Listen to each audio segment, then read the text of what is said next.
This is a UFC 350 Muhammad versus Della Maddalena recap.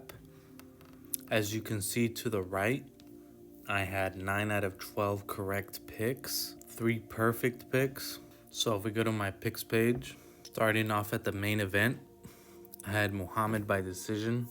I'm not terribly upset with the Jack Della Maddalena decision overall, but it was a pretty close fight.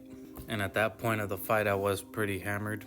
Going to the previous fight, Valentina versus Manon Fiart, I did get this pick correct, and I got the method correct as well.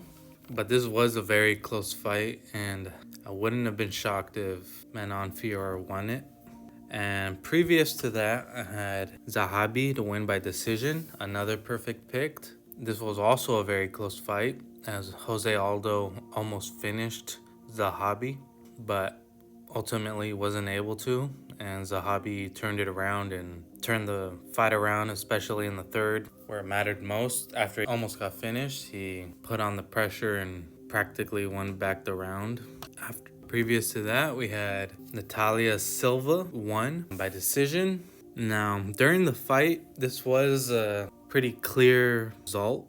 I had been hearing this left and right to be the outcome. But personally, I thought Alexa Grasso had the better experience with the better fighters, particularly Valentina Shevchenko. So I thought that would hold more weight than it actually did. Natalia Silva pieced her up pretty easily, and Grasso didn't. She had moments, but not nearly enough to turn the fight. Natalia Silva dominated.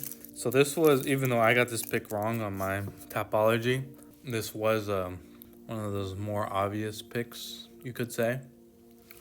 And I did have Natalia Silva in some parlays. Previous to that, we had Benoit Saint Denis versus Kyle Perpoli. Saint Denis won by submission in round 2. It was pretty obvious they're giving Saint Denis an easy fight to get his name back to what it once was before he got brutalized by Money Moicano and chin-checked by Dustin Poirier. So that was pretty obvious. Hopefully you stayed away from that, because I saw on Bet Online that he was minus 2,000. Ridiculous. Previous to that, we had Mike Malott. He won by KO in round 2. As you can see here, I also had Mike Malott. I had him by decision, but he was able to pull off a KO. I don't know, I figured he has enough experience at this point. Charles Radke is like a mid-tier fighter. And on this stage, on Canadian home soil, they want the hometown guy to win. So it was good matchmaking to make it a fair fight, but Malott was able to pull it off. Previous to that, we had Jazz Davusius versus Jessica Andrade. I had this pick correct as well. I thought decision, but Jasmine was able to get the submission in round 1. Really impressive. Let's move on. This one I got wrong. Modestas Bukakas versus Ian Kutalaba. Now this one I thought basically it could be either or, which it was, and I heard some on Twitter, some backlash. Some people thought Ian won the fight. They thought it was a robbery, but nevertheless, it was very close. Next, we had Navajo Sterling. He won by decision. Now, I thought this was a setup fight for him to pad his record and build up his name, since he's associated with Israel Adesanya. So I thought they were giving him someone that he could knock out easily. And perhaps they were trying to, but if they were, Sterling wasn't able to. It went to round 3. It was a tough fight for him. He almost finished it at one point, but wasn't able to. Next, we had Marc-Andre Barriault defeated Bruno Silva by KO in round 1. That was a perfect pick. Barriault, KO, round 1. My thinking was Marc-Andre Barriault was a hometown Canadian guy.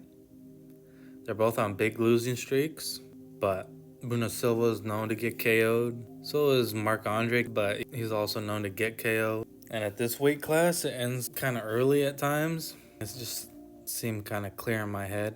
Previous to that, we had Daniel Santos. I had this pick correct. The method and round was wrong. But when this fight started, I was looking through Topology and I saw that Jiang Yang Lee was previously scheduled for this fight, and his opponent backed out for whatever reason. So Daniel Santos was short notice. So made me hesitant. And honestly, when I saw this fight, it was very exciting. And they both landed big shots on each other, but their chins held up. Tough guys. And Santos was able to pull off the win. And also throughout the fight, he was the one able to get a lot of takedowns. And Zhang Li was not able to do that on his own. He wasn't able to defend the takedowns nor get his own, other than landing his big shots. And before that, we had Bekza Alkamba versus Brad Katana. Got that correct. Almakan. He won by KO in round 1. Crazy. I didn't think it'd be that easy for him, because when Brad Katana fought John Matsumoto, I thought he gave him a hell of a fight.